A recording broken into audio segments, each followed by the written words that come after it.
What's up, guys? Welcome to the Red Chip Poker Podcast. The title of this episode is Big Blind Leaks. The premise of this episode is straightforward. We're going to think about the most common leaks when playing out of the big blind. If you're looking to improve your big blind play, there's a reasonable chance that one of the 5 leaks we're going to look at is applying to you. Realistically, probably most of them if you're an average player. Now, why do we care about the big blind? First of all, the big blind is actually the largest source of losses compared to any other position at the table. It's common for a big winning player to have a win rate, or you could say loss rate, of minus 30 big blinds per 100 hands when playing out of the big blind. In other words, everyone loses out of the big blind. There isn't really any exception to this. Big blind player is also the largest source of red line losses. Now, in reality, we don't care about red line too much, but if you do like the idea of having a higher red line, the most obvious starting point is big blind play. Because every time we fold the big blind, our red line takes a hit, we're losing money without seeing a showdown. And if we were to fold the big blind every single time we face an open raise, our win rate out of the big blind would be minus 100 big blinds per 100 hands. Of course, that's also assuming that we give up PostFlop if we face a small blind complete, for example. But the idea is we have to defend our big blind. If we never defended our big blind, it would be impossible to be a winning player. But framing this in a more positive light, big blind is also a great opportunity to gain a big improvement to overall win rate. So let's start with our biggest tip, our biggest leak that the average player has in the big blind position. And that is very simply under defending the big blind. To put some numbers to this, if you have a look at the big blind cold call stat in your tracking software, the absolute minimum value for this should be 27%. This is a minimum. Technically, if we have 27% big blind cold call, we're still defending our big blind too tight, but it's just about within acceptable thresholds. I imagine a decent amount of listeners, just based on probability and the way that the average player plays out of the big blind, there will be a number of listeners who have a big blind cold call well below 27%. Could be 22%, could be less than 20% even. If this describes your current big blind play, then you are playing significantly too tight out of the big blind. You have an obvious leak there, and more importantly, a path to a higher win rate. You simply need to find more spots to defend your big blind when facing an open raise. Now, we mentioned 27% is the absolute tightest allowable value. So what would be a better value for big blind cold call? When we analyze the games of winning players in high stakes games, we typically find big blind cold call values closer to 35%. So this is a reasonable target when having a look at our stats through a poker tracker. Depending on the population that we're playing in, we can get away with even higher values for big blind cold call. In some of these softer high stakes networks, there are winning players with above 40% cold call, even close to 50%, and they are still generating a decent win rate with most of the hands that they're defending. In reality, I would guess that if someone has almost 50% big blind cold call, probably some of those hands aren't quite plus EV and it's too wide. But the point is, there are big winners in high stakes games that have above 40% big blind cold call. So if you're looking at your stat in your tracker and you have something like 20% big blind cold call, there's a decent amount of scope for improving your win rate based on the value of that stat. So take a look at your tracker. Even if your stat's around 27%, there could be scope for additional big blind defense. We're not necessarily trying to get above 40%. In fact, to clarify, we're not really trying to get a specific stat value arbitrarily. We're just trying to look for profitable spots to defend. It's going to be the case that if there are a lot of weaker players in the network, we are going to expect our big blind cold call to be higher simply because there are more spots to defend. Something that might be marginal against a decent opponent could be a clear defend if our opponent is a recreational player. Okay, let's think about leak number 2 on our list, which is adjustment versus sizing. One of the things that many players don't appreciate fully is how much wider we are supposed to defend against small opens. Defending range against a min raise is much wider than the defending range against a 3x. Some players just have a static defending range. This is perhaps caused in part by the fact that they have one set of defending ranges against an open raise. For example, they might have big blind versus button open, but no sizing is specified. So a player might use that range regardless of whether the button uses a min raise open sizing or a 3x open sizing.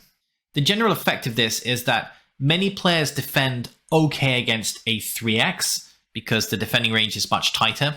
So many players are naturally defending a reasonable range against a 3x, but the average player is defending very badly against a min raise simply because they are under defending. As a quick example, if we're in the big blind and we're facing a button 2x, according to GTO, we should be defending 60% of holdings from the big blind. That's both cold call and 3-bet range should total 60%. And just to give you some examples, that's more or less any two suited cards, with some exception of the absolute weakest. The majority of suited cards we're defending when facing a button min raise according to theory. It also includes some fairly speculative offsuit hands as well. For example, King 5 offsuit should generally be defended from the big blind when facing a button min raise. Many players are not even getting close to these defending frequencies. Something else that's counterintuitive and another area where the average player is playing poorly out of the big blind is facing a min raise from early position. We are generally conditioned to play quite tight when facing an early position open, as we should, but there's a huge difference between facing a 3x UTG open and a min raise from UTG. As a rough guide, against a min raise from UTG, we should be playing about 36% of holdings from the big blind. Just to give you a rough guide, that includes suited hands as weak as 8-4 suited and 6-3 suited. So if UTG min raises, we're in the big blind with 8-4 suited. According to many GTO grids, that is a theoretically correct cold call in that spot. Many players are not even defending close to this threshold. They're actually playing probably about half the range. So they're playing about 18% of holdings instead of 36% of holdings. But that just so happens to be roughly what they should be defending against a 3x. So we see another example of how players naturally defend okay against 3x opens, but generally significantly under-defend when facing a min raise. In fact, we have the number here for UTG 3x. It's actually 16.5 according to solver output. So that just gives us a rough idea of how much our defending strategy should change based on a small change in the size of the open raise. So against a UTG min raise, it's 36% from the big blind, whereas against a UTG 3x, it's now 16.5. So that's actually less than half the defending range just based on a one big blind change in open raise sizing. So if you're looking to improve your big blind play, the takeaway here is have a look at how you're defending against small open raises. Probabilistically, you aren't defending as much as you should be in those scenarios. Okay, let's think about tip number 3 or leak number 3, and that is lack of 3-betting from the big blind. Many players are heavily focused on small blind 3-bets in today's games. That's because there's a lot of advice regarding playing a 3-bet only strategy from the small blind. So because players don't have that cold call range in the small blind, they are 3-betting hyper aggressively. They are aware of the spot. In fact, they're just watching out for situations where they can ramp up their 3-bet aggression from the small blind. Big blind, on the other hand, it's a little bit of a blind spot. Excuse the pun. Players aren't really thinking about 3-betting aggressively from the big blind. And there's a couple of key situations where the average player is significantly under 3-betting from the big blind. We especially want to pay attention to big blind versus button, first of all.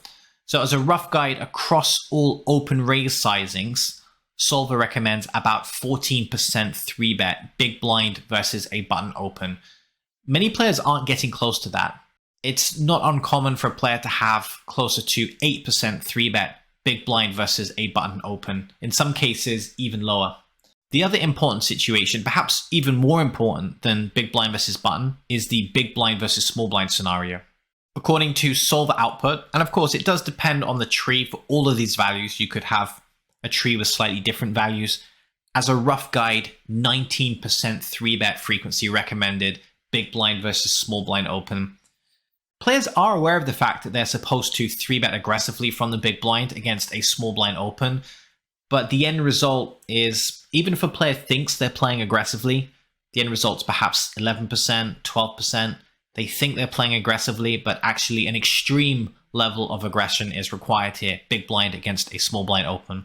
So the average player simply doesn't hit 19% 3-bet frequency in a big blind versus small blind open scenario. So best thing to do in this case is pull up some preflop grids. You can even make use of the red chip poker preflop ranges.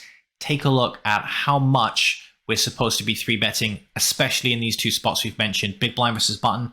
Take a look at what types of hands 3-bet, and also big blind versus small blind open raise. Okay, let's move on to leak number 4 from the big blind. This particular spot is not really even on the average player's radar. It's not generally covered by training content or strategy material. The leak is passive big blind play versus small blind complete. So if someone wants to ask you what is the theoretically correct raising frequency from the big blind when facing a small blind complete, most players won't have a clue what the answer is. They might guess that it's supposed to be 50% or 20% or 70%, but it's just that a guess. The average player has no idea what they should be raising here in terms of frequency. The theory answer is that when small blind completes, we should be raising close to 40% of hands in the big blind against the small blind complete.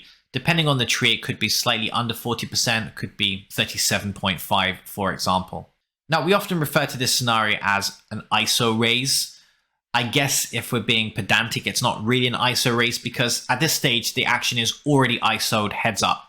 It's been folded around to the small blind has completed. So regardless of whether we raise or whether we check back, we're going to be playing a heads up pot against a small blind.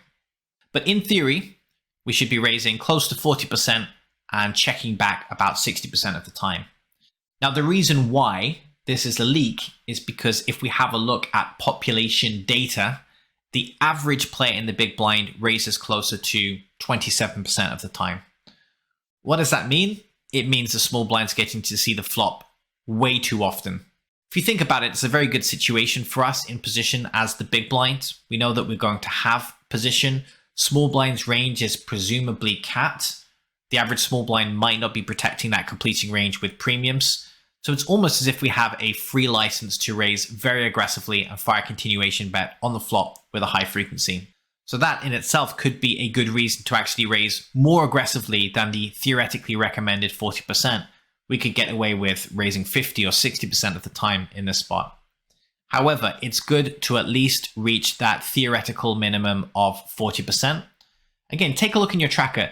Many players may not even have this specific stat in their tracker. That's why we say it's not even on the average player's radar. They don't even necessarily know what their big blind ISO versus small blind complete frequency actually is. So check in your tracker, see what your value is. If you don't have the stat, try and add the stat to your tracking software, take a look at your value.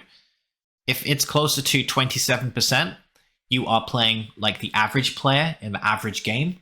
But in doing so, we're giving the small blind the opportunity to see a flop too frequently in this scenario. Okay, let's move on to leak number 5. And this is really to do with post-flop play. The leak is weak, tight post-flop play. One of the issues that many players have with expanding their big blind defense is that they're a little bit unsure or lacking confidence in terms of how to play post-flop. So a common discussion I'll have with a player is, first of all, I'll tell them that they need to increase their big blind cold call. Perhaps it's something like 20% in their tracker. And they might say something like, yeah, okay, I understand, but I just don't really know what I'm doing post-flop. I just don't feel comfortable defending that wider range out of the big blind. And in some senses, this is legitimate because there's no point expanding our big blind defending range if we're then going to spew chips post-flop. That's not going to make our win rate better. It's going to make our win rate worse.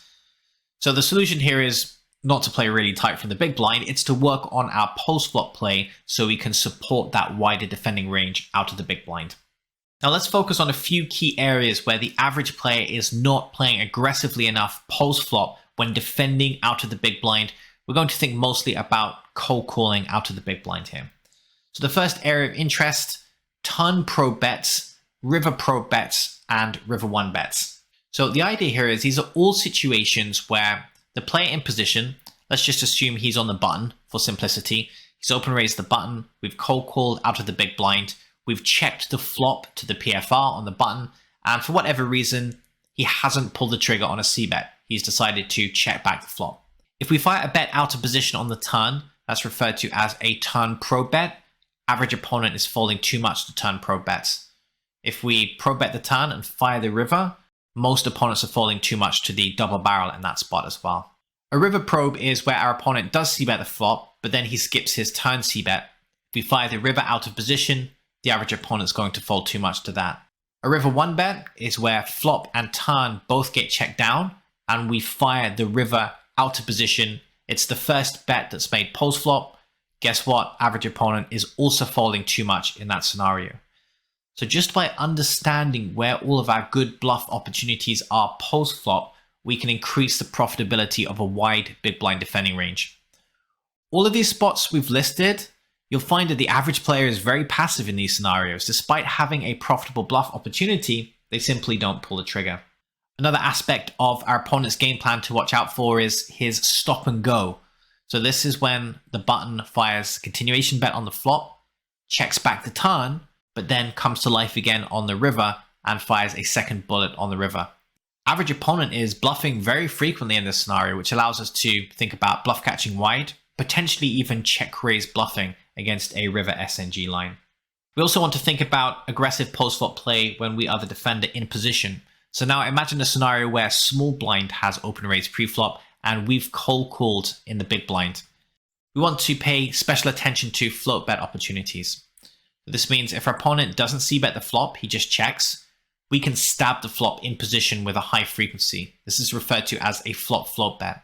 If our opponent c-bets the flop but checks the turn, we can fire the turn and the river with a very high frequency.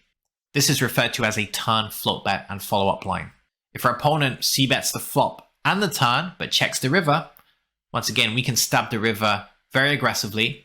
The average opponent is folding significantly too often to river float bets. Also, just as a general guide for big blind versus small blind play specifically, we should be very reluctant to fold. We should be looking for spots to bluff catch wide and to bluff raise aggressively on any of the streets depending on the exact line and sizing that our opponent has made use of. Now this is really the whistle stop tour of post-flop play. We've obviously touched on these concepts very, very quickly, but the idea is improving big blind play is not solely a pre-flop concept. We need to be able to support that wider defending range with solid post-flop lines. In most cases, when translated, this means that we should be aware of all of the good spots to bluff post-flop and all of the good spots to bluff catch wider. The average player is weak tight. They don't bluff catch, they don't bluff, they don't go for thin value. We want to be the opposite of that, but that takes training. We don't just want to be using blind aggression against our opponents. That's also a good recipe for not having a very high win rate. This has to be very targeted, very specific aggression, but a good starting point is any of the lines that we've mentioned: probe bets, float bets, targeting SNG lines, being very tough in the big blind when facing a small blind open raise. Okay, so as a quick recap, this is especially for players who are looking to improve their win rate out of the big blind. Perhaps listen to this podcast episode again and go through carefully with your tracking software, see if you can pinpoint any leaks in your own big blind game. Of course, there are other aspects of big blind play. We've deliberately focused on the highest incentivized parts of big blind play for players looking to improve their win rate. So these are the 5 biggest leaks that the average player has when playing out of the big blind. All right, hope it was helpful and you can improve your win rate from the big blind as a result. This was Coach Weasel, and this was the Red Chip Poker Podcast.